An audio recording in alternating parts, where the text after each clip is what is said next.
I've been eternally single for like almost 6 years, okay? So I've gone on a few dates, you know what I mean? It's my Libra North node in the seventh house purpose to go out and meet people one on one. And you know what? It hasn't worked out, but it's fine because I've collected data for you guys, okay? You're welcome.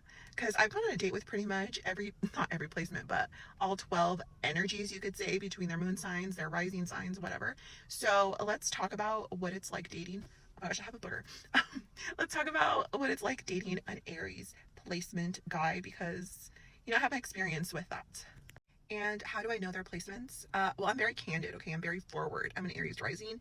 So I just ask her, I'm like, I don't believe your birthday. I don't believe you're, 30, let's just say. And then I'm like, show me your ID and I'll show you mine. You know what I mean? Am I manipulative? No, I'm just kidding. Okay, but let's talk about the Aries Moon, Aries Mars, Aries Venus men, Aries Sun men energy, okay?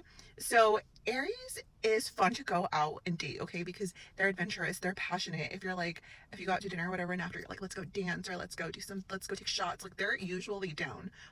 So dating an Aries guy is super fun because they're passionate and they're the type that you can kiss on a first date and it gets hot and it gets sweaty. And if you're looking for casual, this is like a perfect sign because they're like, boom boom hookups, like no strings attached, are like fine. But if you really want to keep them around, you're gonna have to challenge them because I think that their ego is very much stroked by winning, so if you give them a little challenge, a little chase, a little cat and dog a moment, they're gonna be like, ooh, like that's gonna spark something in them, you know what I mean? So going into a long-term relationship though, and I have been in a long-term relationship with an Aries moon and Mars conjunct actually. So I'll give you the good side. You're gonna feel protected, you're gonna feel defended. They're gonna be the type of people that, like, if they have an idea, they act now, think later. So you don't have to wait around for them. They're normally the ones leading, and that's kind of hot. It's very masculine energy, but it's also very caveman energy because they're a little rash, okay? So Aries men are very, very insensitive to your needs, but they're very sensitive themselves. They're like childlike almost, and it's kind of annoying.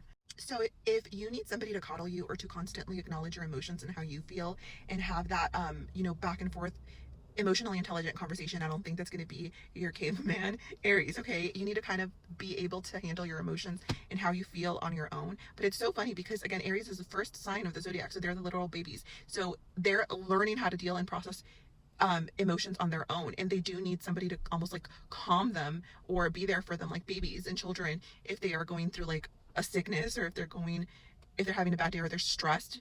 And like, because again, Aries, it's kind of like, what do I want, what do I need? So it's very selfish energy sometimes, especially the younger Aries, men in their 20s and 30s. So keep that in mind.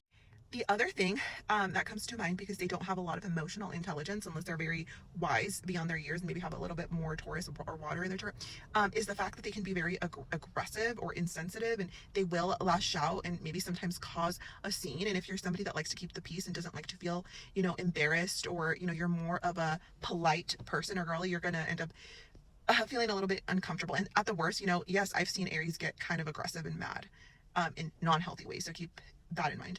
But overall, I mean, I have fire in my chart. Sometimes I do like the Aries energy. I give them like a 3 out of 5 in dating because yes, the sex, the passion, the intensity is good, right? But beyond the amazing passion and sex, I don't know if the Aries will have that emotional depth that a lot of us are seeking, and a connection beyond beyond just surface level, physical things, right? Because they're also a very physical sign. So I give it a 3 out of 5. But I don't know, let me know what your experience is in dating the Aries guy.